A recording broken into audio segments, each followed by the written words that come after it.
at GP Bologna.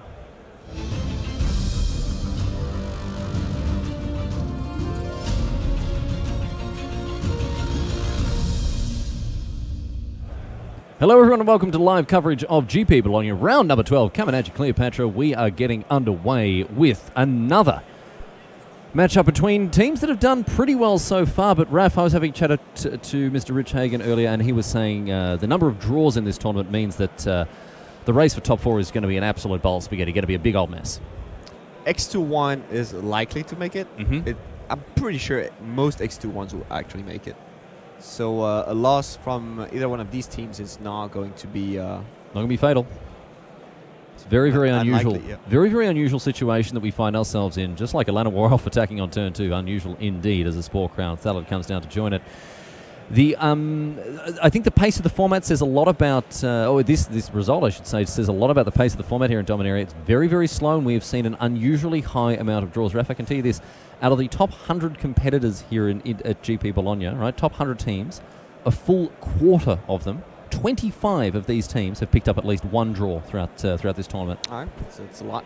That is huge, right? We compare that with, say, GP Hartford, which was a regular single-person modern tournament, 5% of people drew. 5. At the last team limited event, we had 8% of people drawing in the top 100 of players at these respective events. 25% is ridiculous. I would even go so far to say it is redonkulous. And that means that we are going to have a very weird race for the top 4 as we head closer and closer towards the end of the Swiss portion here. So following this match, you've been telling us about all these stats, but I've been following the match, and Jonas on the right side of the screen has been stalling on lands, and his turn 1 Land Royale did not end up being too relevant here because he failed to find a third land. It's been stolen 2 lands for 3 turns now. Oh dear, and that is very awkward with cards like Baloth Gorger in hand, Eloranta not getting off to the start that he's hoping for. Matthew Folkso on the other hand, cast a Divination into a Rampaging Cyclops, so he's hitting his straps for sure. You may have heard of Matthew Folks before. He is a very popular Magic Online streamer, goes by the name Yu-Gi-Oh! Player 1942. And he's really upped his game in recent months, and certainly making a name for himself on the Twitch circuit here. An Academy Journey Mage acting as something of a Stone Rain here, Raf. Stone Rain, is there I have nowhere. Bring bounce a land. Bounce a land? Yeah. Just the old or just boomerang. Boomerang type effect, yep. Yeah, this is not going to last for too long. This is carnage here for Matthew Folks. He's doing very well indeed, keeping Eloranta on the back foot. And, oh dear. Oh, Sapperling Migration could hold the fort for just a couple turns if Matthew does not have anything. Because he would make two 2/2s. Anyway, you slice it over. Eloranta's not having a great time. Looks like he's going to redeploy that Lano or else. Oh my goodness, are we moving to discard? I'll say it ain't so. Grud the Lonely King. Lonelier than ever in the graveyard. And it's back to Fulks now, who continues to apply pressure. I'll tell you what, a turn 3 Divination in this format is a pretty terrific play. I like it. Yeah, man. Start drawing those cards. On the draw, not so much. Perhaps not.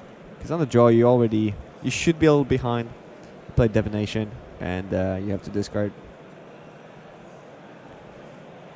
Ooh, Adelise. Oh, Adela's the Cinderwind getting in for another 2 now, in the air, no less. So Eloranta really under the pump here, and it looks like he's not the only one. Yori Hooker has gone down very quickly to Fabrizio and Terry here, and Terry has picked up a very quick win against Hooker. So things looking good for the team from England.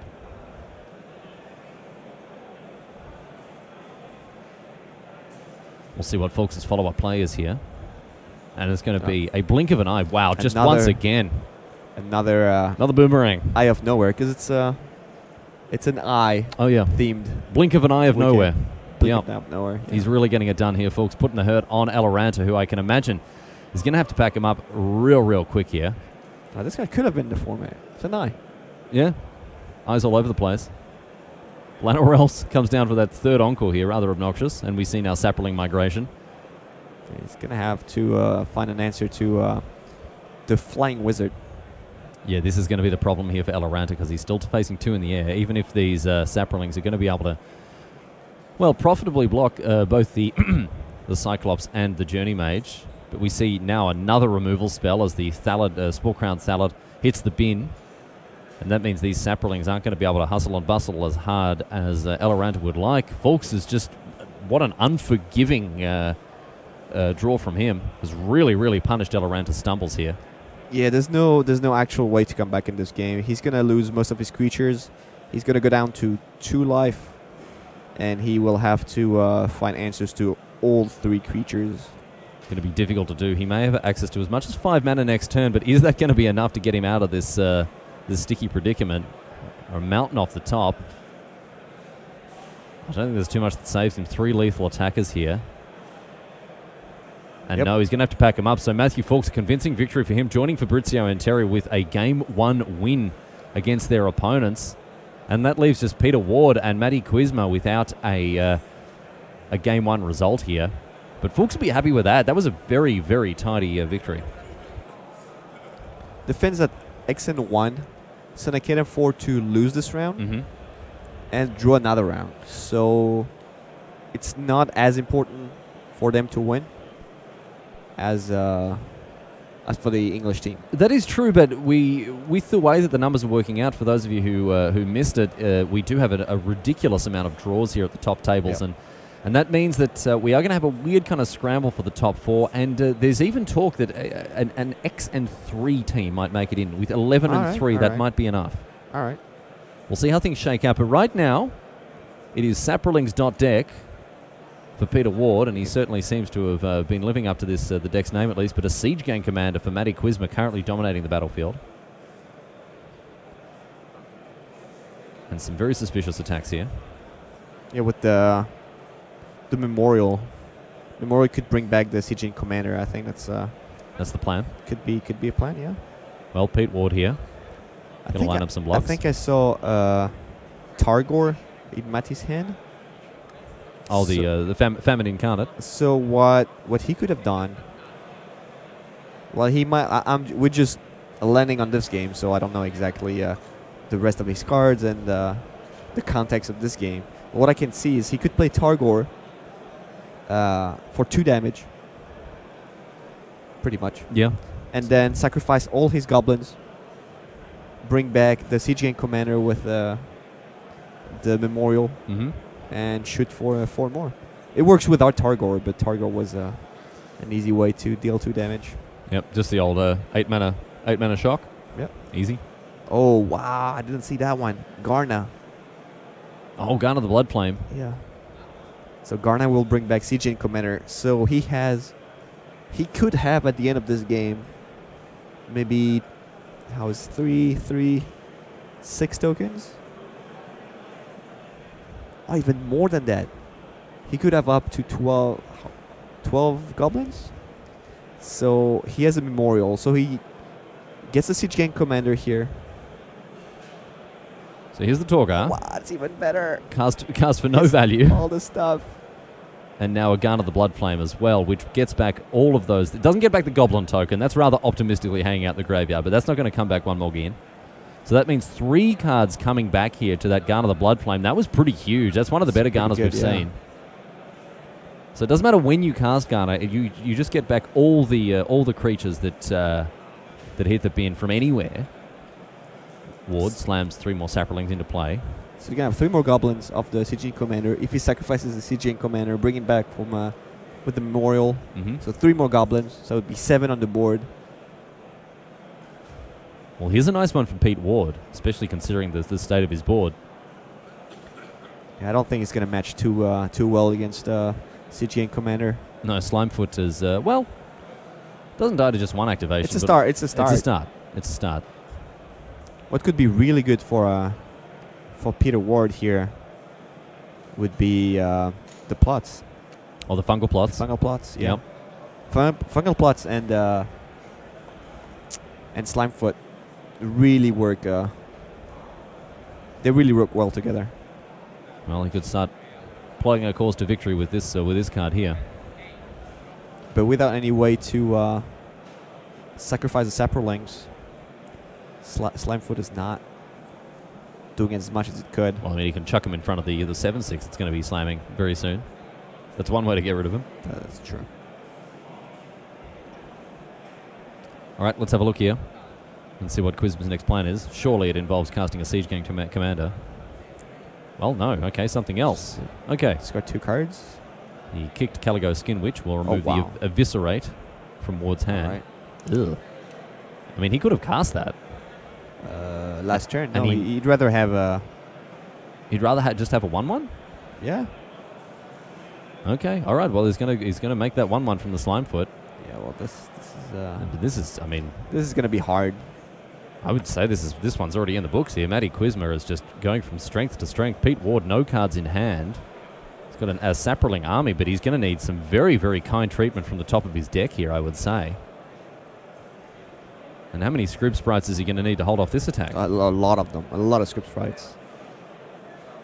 Referring to this trivia question from yesterday. From also 25 years ago. How many Scrib Sprites do you need to kill an 8/8 first strike Sengir Vampire? So, not quite an 8/8, but we still have a 2/2 first striker in the Knight of Malice. We're going to have enough of those Saprolings put in the way to bring that down to size. And the Famine Incarnate there, Torgar is going to have a munch on that Saproling. So 4 Saprolings remain at the end of that little tussle there, and now it's a Thallid Soothsayer. So that's one way for Pete Ward to start to claw his way back into this game. A little too late. It would have been good to have it online a couple turns ago. Frank Carsten walking past with a pizza this time. Yesterday he walked past with an ice cream with a smug grin on his face. This time it's a big hunk of pizza. Jeez, that smells good. The problem is with the pizza that they're selling here, they're cutting it into squares. Like it's those enormous big trays of pizza. It's not the traditional round pizza. And when you get a middle square, there's no real correct way to start eating it. Like you don't know. I just look at it. I go, I don't know how to start eating this. This is the problem with it. I can see that's it's troubling you. It's a big issue in my life right now. You haven't eaten 2 days now. I just don't know where to start. Yeah. I'm like Buridan's ass. Yes, that's what I was thinking of. Kelton Raider comes down now. Of course, given haste by the Garner the Blood Flame there. So big attacks here for Matty Quizma, who once again is looking to really seal this deal. Look at what's Peter's hand. What's he found? Josu Ves. Oh, hello. Doesn't have the 10 mana to kick it just yet, but No. I'll tell you what, he's getting close. It's 2 lands away. That's going to be a little too short. Can he survive long enough to kick Josu Ves? Oh, wow. Oh, my goodness me. Song of Freylis. Song of Freylis, but oh no, Peter Ward has to pack him up. That 1/2 punch not going to be enough to get him over the line there. Felt like he was a couple of cards late.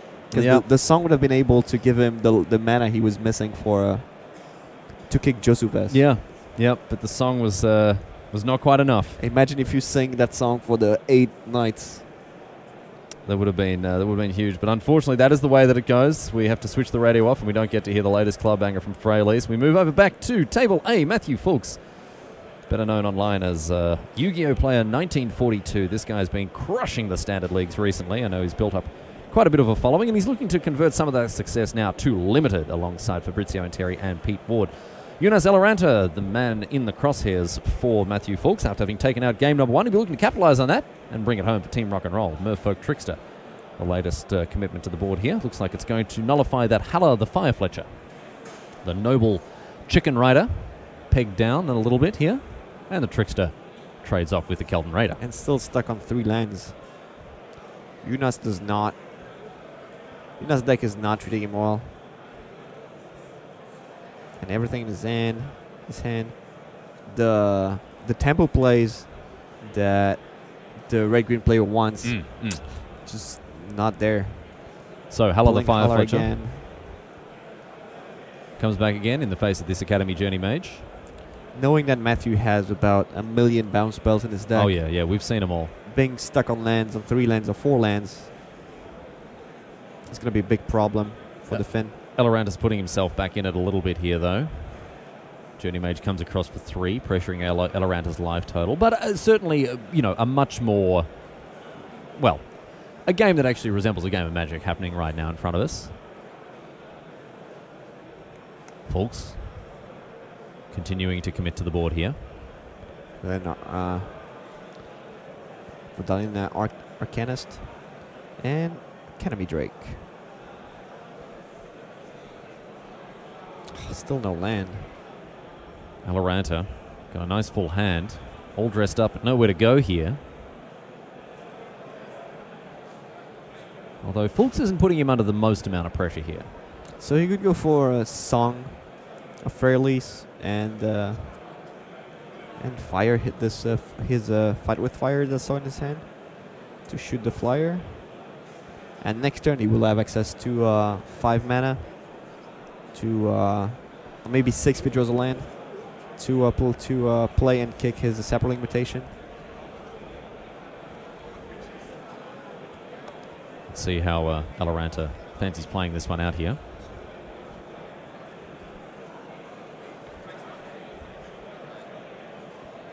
Let's have a good old think about it. It's going to be a Sapling Migration, au natural. No kicks involved here. Oh, so he wants to play the other way around. Play the Sapperling first, then play the Song. Yeah, sure. Gain himself some to- extra mana. Makes good sense. Do you do any kicking in Brazilian Jiu-Jitsu? Not really. No kicking. No, not allowed. Sorry. So that's on. So that Sapling Migration was on Brazilian Jiu-Jitsu mode. Yeah. Oh. No kicks. Goblin Chainwhirler, however, oh my goodness me. This is Oh my goodness me. Clean up on aisle 5. There is spew backbreaker here. everywhere after this disgusting play. This card is... Swirled his chains. Yep. Whirled his chains round. Chop those Sapperlings down to size. Bit of pruning out on the old hedge there. The Chainwhirler. And he's going to get it done because this Hull of the Firefletcher not looking good in the face of a 3/3 first striker. We have seen people forget the Chainwhirler has first strike in the past. In a very distant past. Let's make sure that Aloranta doesn't make that mistake once again here. I don't think he will ever get to No, make that I mistake. don't know if it's ever going to be relevant. He's a little far behind here. So right now, no board to speak of. Fulks with the easy triple red. He can't even cast a Bailoff if he has one. Jeez, Chainwhirler's so good. Okay, well, meets a fight with fire. So Chainwhirler down, but that is one of the cleanest 2-for-1s you're going to see. And not only 6 mana. Not only nullifying that Sapperling Migration, but also... Ooh, this card. I love this card. Oh, Haphazard Bombardment. Oh, no. Oh, my goodness me. Matthew Fulks with the Stone Rain dot deck. My goodness, what is going on? This is the best way you can actually play this card. This is like a Leo Tolstoy novel, ladies and gentlemen. So, Raph, just give us the shortcut as to what's going on with this card. So, when it comes into play, onto the battlefield, you choose 4 permanents. Non-enchantment permanents. Because red can't kill enchantments. Except for like one very niche card. Red doesn't kill enchantment. At the end of your turn, you destroy one of these permanents at random. So if your opponent is stuck on lands, he only has 4. You pick all of his lands, their lands, and you destroy 1 land every turn. And 1 permanent out of the 4 that you nominated will survive. Survives. Yeah. And along with cards like Blink of an Eye, for example, you can bounce it back in your hand. Put more aim counters. And the first aim counter that will be left on the battlefield will remain there. So you will have 5 permanents with aim counters on them. So another Stone Rain here from Matthew Fulks. Another sinkhole effect from him. This is absolutely disgusting. Yeah, this is... he is absolutely taking Elorant to the cleaners here. If you're wondering if this card is good, if it's first pick worthy, the answer is yes. Ralph Levy says yes. I approve of this card. The big thumbs up here as we see these aim counters once again being Stone Rain moved about here. And this means that essentially Matthew Fulks is, across 3 turns, will blow up 3 lands, which is pretty gross. And you can see it all started back there in Alpha with Stone Rain. And it's been going on ever since, as Tim Willoughby gives us a brief tour of the history of one of the greatest and most tasteful cards in the history of the game. Bigger fan of the green version of the card. Ice Storm. Ice Storm, yep. Uh, There's one in every color. There's Sinkhole in black. Winter's Grasp. Boomerang in blue. Thermokarst. Yeah, this card. Look at that fella. He's not having a good time. So let's see. Going to blow up another land here. It's going to be the mountain. So Eloranta left with a lone forest in play. Now, the haphazard bombardment isn't going to blow that one up, right? This one is good. Well, we don't know. No, but not as it is now. Not just yet. Yeah, because you need, as it says, it's sort of worded in a weird way that's hard to understand, but you need 2 things with aim counters on them. It's not so hard to understand. You just need a little... Well, what isn't hard to understand is that Matthew Fulks has well and truly won this game and this match in a very, very emphatic style, leaving his opponent with a single forest in play. Fulks takes the game and the match and sets himself up and his team up here to hustle towards that end game. Fabrizio and Terry has split the difference with Yori Hooker here, 1-1 for them. Pete Ward going down in game number 1. They still haven't resolved their second game. We're going to head over and have a look at what's going on with Terry and Hooker now, because it looks like they're going to get stuck in before too much longer. Shuffling up and getting underway, but Matthew Fulks' deck, it seemed, seemed pretty good. Seemed pretty good. Pretty good against an opponent that doesn't play anything on turn 4. I guess that's the other side of it there. Yeah, Jonas was didn't actually play the way he wants his deck to play.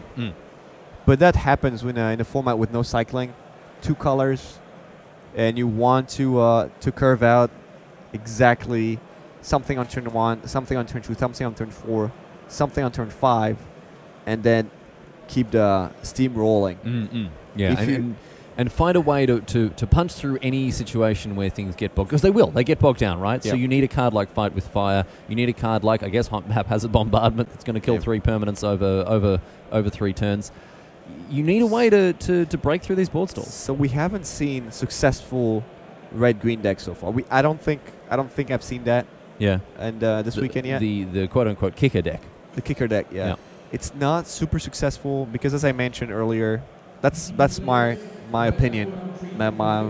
So some people would not share it necessarily. I don't think the kicker spells are that good, and that the investment of extra lands is not worth it. Meaning land number 6, number 7, number 8 are not as good in your deck that they could be in some other deck. Yeah, you mentioned these before, and this is why we've seen something like Cloud Reader Sphinx serve such an important purpose in blue decks, because it leads you to an opportunity where you can bottom those lands that you're not going to need as you move into the late game. And you don't have that in green. You don't have the scry spells in green. No, I mean, there's Adventurous Impulse, but it's just... Yeah, this is not the same. This is just a 1 card for 1. Yeah. The Sphinx is a 1 for 3, pretty much. That's 4 common. It's pretty good. It's an optimistic appraisal of the card, Raph, but you're a lot better at this game than I am, so I'll give it to you. Thank you. I'll take it. Yeah, you take it where you can get it, huh? I'll take it. You take it where you can get it. And Terry and Hooker now considering their options. Looks like Terry's sticking with his opening 7. Hooker, on the other hand, maybe having a think about where he wants to go from here. Yeah, and this is not a spot you want to be. You don't want to be the player making these decisions. Your team is down 1-0. So, and you're 1-1. So whatever you're going to keep, if you make a wrong keep, then the team loses, not because of you, but because of your decision. Because not because of you. I mean, not because of you as a person, not because of your fundamental essence of being, but yes, because of the decision you made. Because of your face. Well, okay, exactly not that, but sure. So yes, and Terry here in a position to burst through here, and if he wins this game, they will indeed will indeed win the entire match for his team. So he'll be hoping for a nice tidy victory here. We'll see if he can pull it together. Yori Hooker down to 6. So he doesn't want to take the risk. I think his hand was island free. Was free of any kind of water. So no way to cast his blue spells.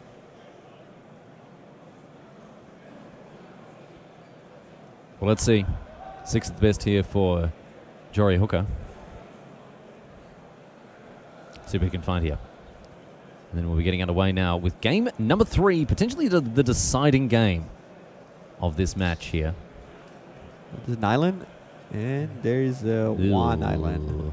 Okay, going to scry. So the old loosey-goosey keep here for Jory Hooker with a single land. Oh, no, there are two. There are two. Oh, there are two, are there? Yeah, there's no planes. Oh, there's second island. There's Okay, no all right, planes, all right. But He's got at least one castable spell in Blink of an Eye here, so we're going to see what Anteri's up to. Clifftop Retreat to open things up. Gideon's Approach. And his hand is not actually that good if he doesn't throw planes here. And Macy Unicorn. Oh, here we go. All right. We got a plane, so we got a game. We got a game of Magic on our That got hands. much better. All right, here we go. 3 mana, and it's a Pegasus now. Of course, Pegasus Corsair. All the Mardu colors on the left side of the screen. And 2 free life for Fabrizio Anteri with the Macy Unicorn. And a Skittering Survey to follow it up. The Messy Unicorn? Mesa. Mesa. Mesa? Mesa, I don't know.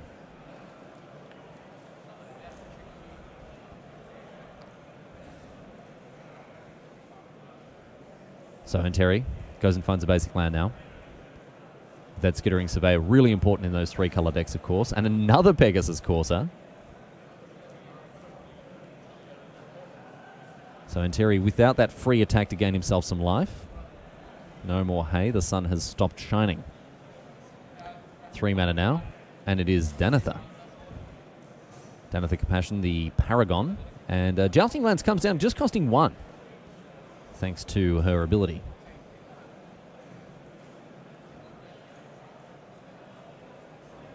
Certainly an on-flavor pairing, those 2 cards. Yeah, this is... Oh, and now Arvad the Cursed, another knight, enters the battlefield. So Danitha is... now a 4/4. 4/4. Yep. And are we going to see an attack here? Raf Capuchin. No attacks. He was playing around Gideon's Approach that Jory actually has in hand. Well, good stuff from Fabrizio Anteri. Protecting the team from the dangers of removal spells like that. Not sure that Gideon's Reproach targeting a Danitha Compassion would be a flavor victory. I don't know if Danitha would qualify as a bad guy. Well, maybe he doesn't like her. Maybe he doesn't. Approaching her of, I don't know. Of having a sword that's made out of glass. It doesn't seem to be the best move in the Art of Warfare. Maybe but then again, I don't know. Maybe he doesn't like her haircut. Maybe. Yeah. Actually, yeah, the guy that he's punching on Gideon's Reproach also has like a lot of hair missing on his head too. Yeah, maybe he doesn't. Maybe Gideon just doesn't like people without like a lot of hair. Yeah, look at his. I mean, he's got a lot of hair. Yeah. Yes, indeed, casting very harsh judgment on his egg-headed opponents there. Jousting Lance here for Danitha Compassion, and now we're going to see an attack. We'll see what Hooker's response is. So Gideon, maybe Fabrizio has an Adamant Will or something. Adamant Will would protect both of his creatures, because if Jory plays Gideon's Reproach on Arvid, then he has a better chance to kill Danitha. See what Hooker's going to do here. What he has left. It's tricky. Anteri is representing this card that you see there, Adamant Will. 4 mana. Okay, what's this? It's going to be that blink of an eye that we saw. That's pretty good. Okay, well. Only 3 damage. That saves a lot of damage. Adamant Will does a good job in many situations, but not right here against something like a blink of an eye. Danitha comes down once again. 6 mana. Oh, clutch. Oh, in Bolas clutch. Bolas clutches now. That means that that and Arvad Ref is now 5/5 flying. Is going to switch sides. And now Raf Capuchin takes to the skies. Raf. Good name. I like it. Like the way it's spelled. It's spelled wrong, though. Well, is it, though? But is it? So nice swing here for Jory Hooker, who is going to be able to untap with this Arvad and be in a decent spot now. Although Anteri still giving him some cause for concern with this Danitha. 5 mana. Sarah Angel. And Sarah Angel's a nice one as well here. Doesn't quite lock up the skies, though, because Arvad is boosting Raf to a 5/5.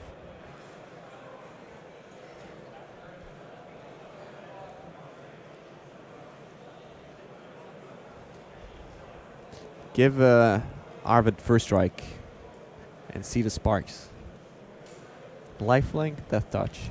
First strike. First strike. Ugh. That sounds great. It's pretty tidy.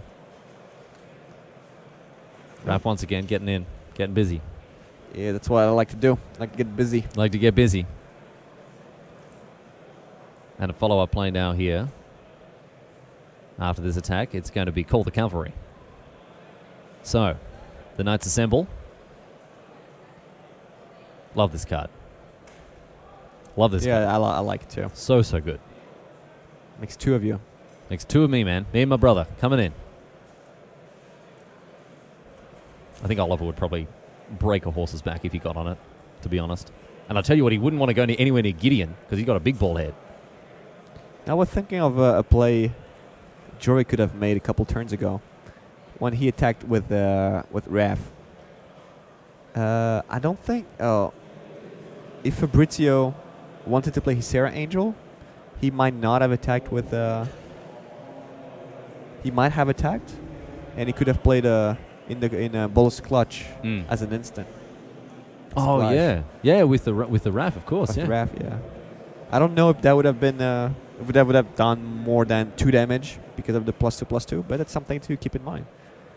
Attacks now for Fabrizio and Terry. Both these creatures having vigilance, just sort of poked forward. That's the classic way to attack with a vigilance creature, isn't it? You put your index finger on it, just kind of wiggle a little bit.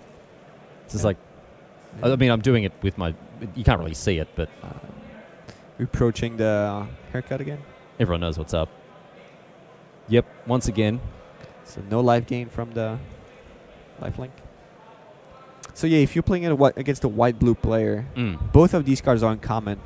Raph and in Bolus Clutch.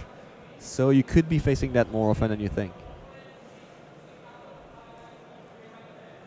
In Bolus Clutch, this is just proven time and time again to be a game-winning bomb here. It's so huge. And another removal. That mulligan was great. It was pretty good, man. That mulligan was great. Hooker's really found what he needs. And The Knight does not tap to attack. Just tapping. Just do it. So one attacking, one not. That one Knight staying home. And everything's flying.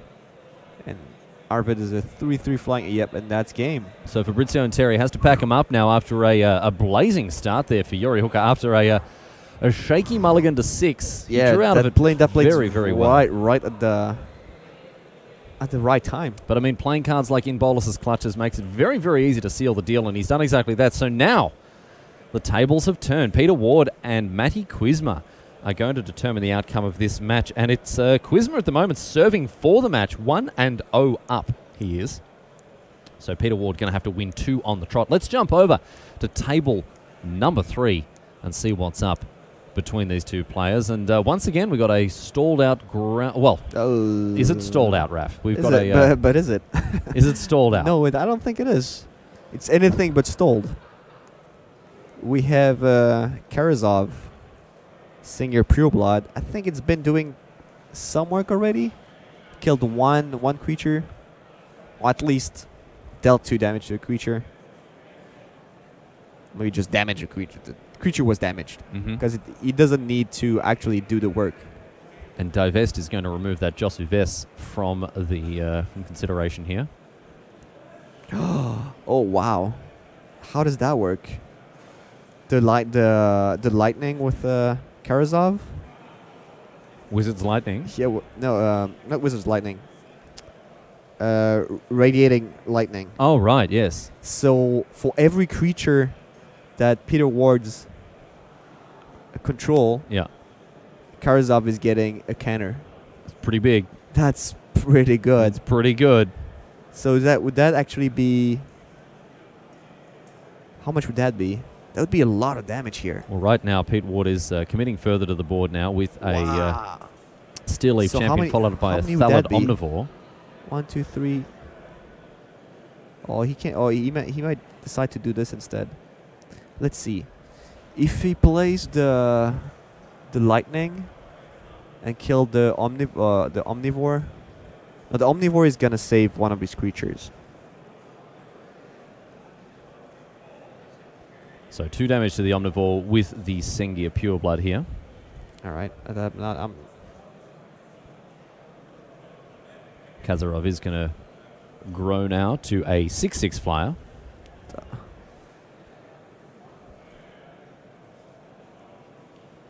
right, not sure of that play. And we just saw there the Caligo Skinwich hit the bin. So 7-7.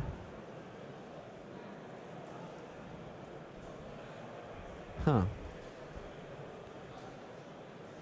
But he's on 5, so he's gonna have to.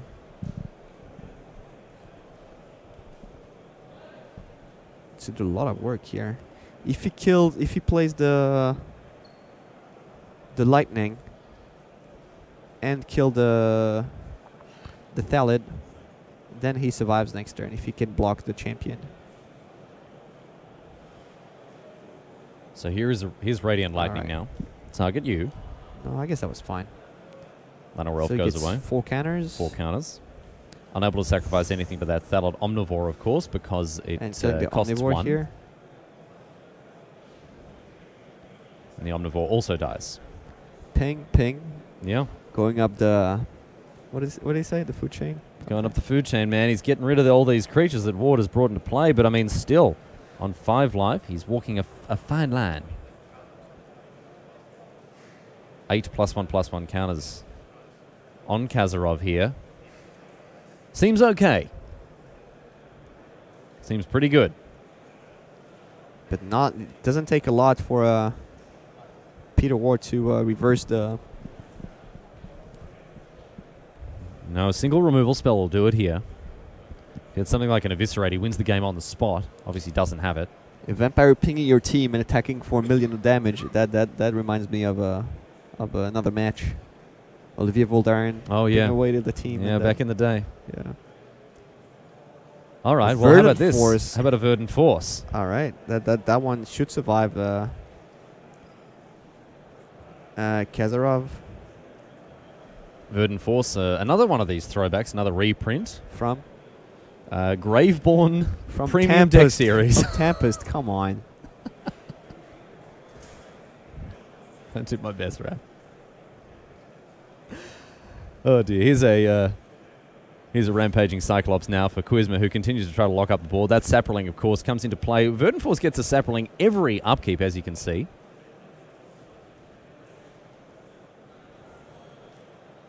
Well, this game is pretty sweet. So Mati's out is just to win with Kazarov in one attack, because he cannot afford to attack twice. But it's going to take a while because it's only 12-12. Only a 12-12 at this stage. Discard 2 cards. Oh. Caligo Skin, which is going to do Well, what it does best. He didn't want to play any of these anyway. A Dark Bargain, probably not the best card for him to play there. And, I mean, costing 6 is a little too much when Quizma's really looking to activate his Sengia Pureblood every turn here. Kazarov's going to do a lot of work for him. A couple more Thalids. Isn't he dead next turn? Yeah. And now, oh, what are we going to get back here? Ooh. Torgar Famine Incarnate. Oh, wow, that's game. Game oh, 5. Wow. Game 5? Oh, no, exactly. Yeah. Put you to 9, attack you to 10. 12. I didn't see that one. And in the attack you graveyard. just like that. Oh, my goodness me. Matty Quizma with an immediate reversal. That's what we needed. He can't believe his luck, and unfortunately for full Satirian Ward, picking up a loss. Now, Raph, he what did we the need 8 to land, we need to cover off here. Actually, no, he had everything. He had everything you needed. No, he even had the creature to sacrifice. Yeah. To make it cost only 6. Mm-hmm. He had everything you needed. He got it done. Great. That was great. What we're going to have to get across very quickly here once again is the fact that in this tournament, the number of draws that we're seeing at the top tables mean that even at X2 and 1, they're not out for the count. We're going to see some very weird stuff happen. If you follow GP coverage generally, you'll know that generally X and 2 is the cutoff to make it in the finals. Things are made a little bit different this time around, of course, however, because it's not only a team event, but also we've got a ton of draws at the top tables, meaning that people with pretty sort of skew-if records are actually going to make it into the top 4 here. So X2-1 is most likely making it. X and 3 might be making it. You said that there were teams that would potentially make it. depending on how the numbers pan out. So that leaves a lot of hope for teams on day 2. You know, when you lose like yet another time, like, oh no, why would I keep playing? Yeah, I can't make it. But now hope is still alive for a lot of teams. So we'll see how things go. We've got to take a break, and on the other side of it, however, we'll be bringing you Time Walk Magic, and you're not going to want to miss it. Riley and Raph saying goodbye for now. We'll see you back here after the ads. Don't go anywhere.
Hello, my friends, and welcome back to the tournament floor here at GP Bologna. It's great to have your company. My name's Riley Knight, joined by Raphael Levy, the French Hall of Famer. We've got time for some time walk magic before we get into our next round here.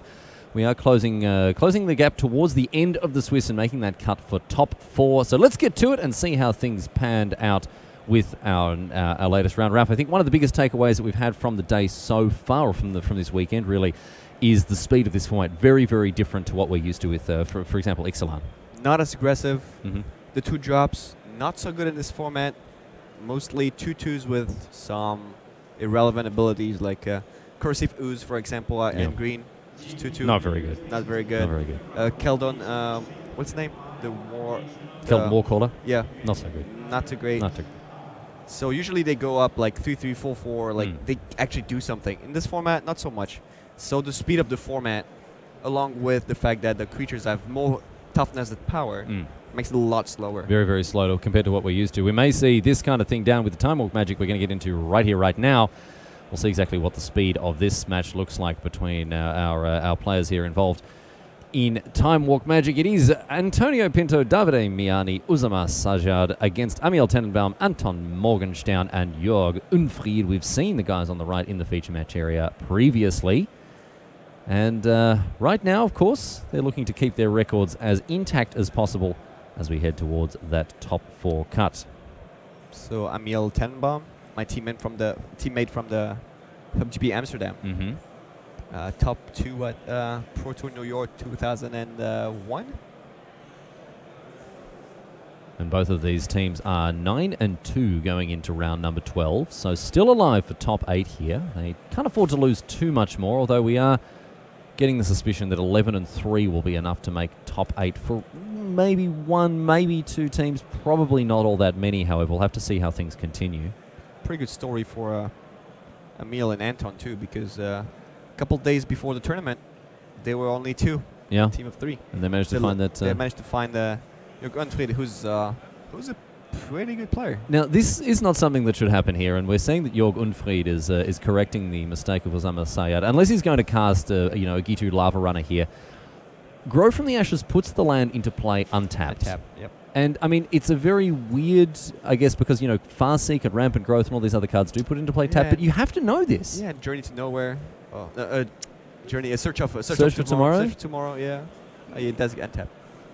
So, this is something that, especially if you're 9-2 at a GP, you should be across. It doesn't matter in this situation, but, when you're kicking it and putting 2 lands into play untapped, it really matters. Search for Tomorrow gets you untapped. Untapped, yeah, that's true. Yeah. But that's the traditional thing, right? Whether it's 2, Spring to Mind in Standard or, Beneath the Sands, whatever else, generally puts it into play untapped, or tapped, I should say. Read the card. Pegasus Corsa here for Unfried. And Sajad, oh, that's suspicious. 500,000 cards in hand, 5 mana on the battlefield, and he says go. Ugh, something's up here. Something's up.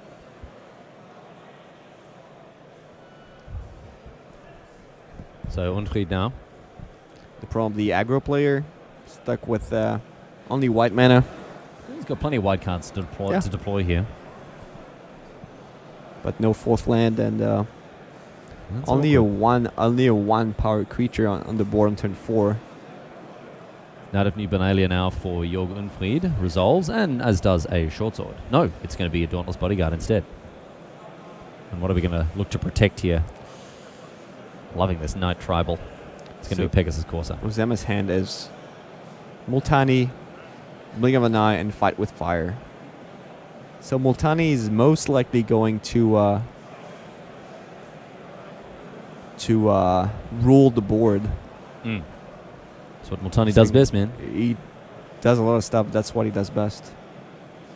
Oh, no attacks? Ships it back to Sajad here. Sajad has that 6th land, and here is Multani, Yavimai's avatar. Turn 5 is 6/6 Multani. And there's no pacifism. No. No pacifism in this format. The only card that would take care of Multani is Blessed Light, but it costs 5. And your Unfried does not have 5 mana. So Multani here, a powerhouse card, no matter which way you slice it. A Mythic Rare 6-drop with Reach and Trample. Don't know how it's got Reach. Looks like she might just sort of chuck that big stick up in the air or something. But has +1/+1 for each land on the battlefield that you control, and also each land in your graveyard. So if you've milled over any lands at any point, that means that Multani's going to get nice and big. And in addition to that, if Multani is in the graveyard, you pay 2 and bounce 2 lands from the battlefield to your hand. You can return her to your hand as well. Look So at this. very resilient and very large threat. With 10 mana, Uzama can just fight with fire, 10U, attack with Multani, 10U. Uh-huh. Right now, just the attack for 7. And as the keen-eared amongst you will have heard, the pairings have gone up for the next round, so that means we're going to hit the fast-forward button here.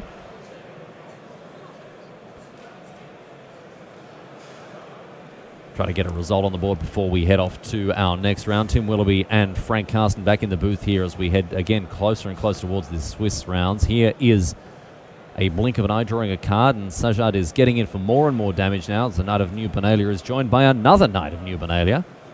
Look at this. The finest tribe doing its best work, which is generally losing pretty horribly. Here is Multani in once again for a whole bunch. Unfried down to 5. Is there anything that Unfried can do here? All the knights in the world don't seem to be able to help him. Oh no! A portentous slowing down of the replay, ladies and gentlemen. The end could be in sight here. Oh no, they're just playing really slowly. It's still at 200% speed. Just playing so slowly, it doesn't seem like it. An attack, call the cavalry to get some blocks on the board as well. Sajad, can he find a way to end this game? Fight with fire, target you, and that is going to be enough as we bring it back to the booth, ladies and gentlemen. And I can tell you after that emphatic victory, Sajad's team did go on to win the entire match. So congratulations to them. But we are all out of time for this round. We're going to take a break, but on the other side of it, of course, we'll be back with more Magic live, hot and fresh out the kitchen. So stick with us, my friends, for more live coverage of GP Bologna. Tim Willoughby is over there. He's doing the stretches, stretching out the hamstrings, getting the squats in, getting ready to go, because we are going to be underway before very much longer. But we're going to go to an ad break. Stick around. On the other side of it, more Magic coming your way from Bologna. We'll see you back here very soon.